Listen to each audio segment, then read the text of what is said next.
ભરૂચ જિલ્લાના નવેઠા ગામમાં પ્રાથમિક શાળા અને ધાર્મિક સ્થળોની નજીક જ પશુ બાંધવામાં આવતા હોવાના કારણે વિદ્યાર્થીઓ તેમજ સ્થાનિક રહીશો ભારે હાલાકી ભોગવી રહ્યા છે. શાળા અને મંદિર આસપાસ ફેલાતી ગંદકી તથા દુર્ગંધને પગલે બાળકોના આરોગ્ય સામે મોટું જોખમ ઊભું થયું હોવાની વ્યાપક ફરિયાદો ઉઠી છે. આ મામલે નવોઠા ગ્રામ પંચાયત દ્વારા જિલ્લા વિકાસ અધિકારીને લેખિતમાં રજૂઆત કરી તાકીદે કાર્યવાહી કરવાની માંગ કરવામાં આવી છે. રજૂઆત મુજબ નવેઠા ગામમાં આવેલા ભાટીજી મહારાજ મંદિર તથા વેરાઈ માતાજીના મંદિર પાસે અને પ્રાથમિક શાળાની બિલકુલ બાજુમાં ભુવિન પ્રજાપતિ નામના વ્યક્તિ દ્વારા પોતાના પશુઓ રાખવામાં આવે છે.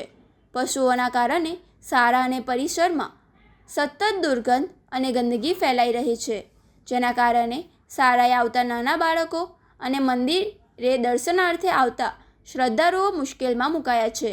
ગંદકીના કારણે રોગચાળો ફાટી નીકળવાની દહેશત પણ ગ્રામજનો વ્યક્ત કરી રહ્યા છે.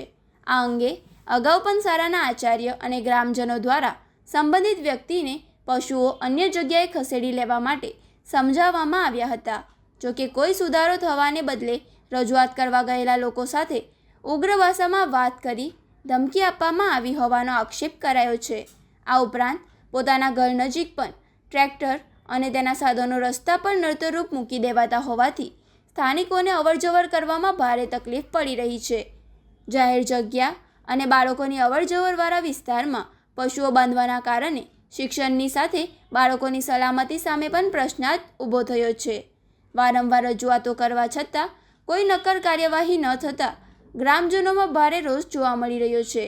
હવે આ મામલે મીડિયા સમક્ષ આવીને ગ્રામજનોએ આક્રોશ ઠાલવ્યો છે અને જવાબદાર વ્યક્તિ સામે કડક પગલાં લેવાની માંગ કરી છે. ત્યારે હવે જિલ્લા વહીવટીતંત્ર આ બાબતે કેવા પગલાં ભરે છે તેના પર સૌ ગામની નજર ટકેલી છે. મારું નામ અનિતા રમેશભાઈ પ્રજાપતિ છે. હું નવેઠા ગામથી બોલું છું. અમારે ત્યાં ડેરીની સામે જાહેર જગ્યાની અંદર ગાયો બાંધે છે, તેનો બહુ જ ગંદવાડ થાય છે. ત્યાં ડેરી સામે ભત્રીજી દાદાની ડેરી છે અને બાજુમાં સ્કૂલ છે. તેની ગંદકી સ્કૂલમાં ફેલાય છે અને બાળકોને જળી ઉલટાના બી 2-3 કેસ થયા છે. અને અમારું ઘર ત્યાં છે તો અમારે આવવા જવાના રસ્તામાં પણ બહુ જ તકલીફ પડે છે.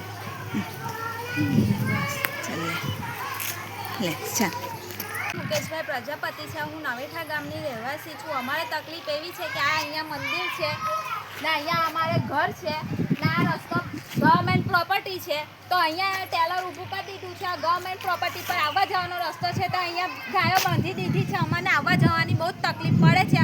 અમે પોલીસમાં કેટલી વાર રજૂઆત કરી છે તોય કોઈએ કંઈ એક્શન લીધું નથી. હવે કોઈ એક્શન નહીં લે તો અમે લોકો મામલતદાર કચેરીએ જઈને ઉગ્ર આંદોલન કરીશું, કાં તો પછી આગળ કાર્યવાહી કરીશું.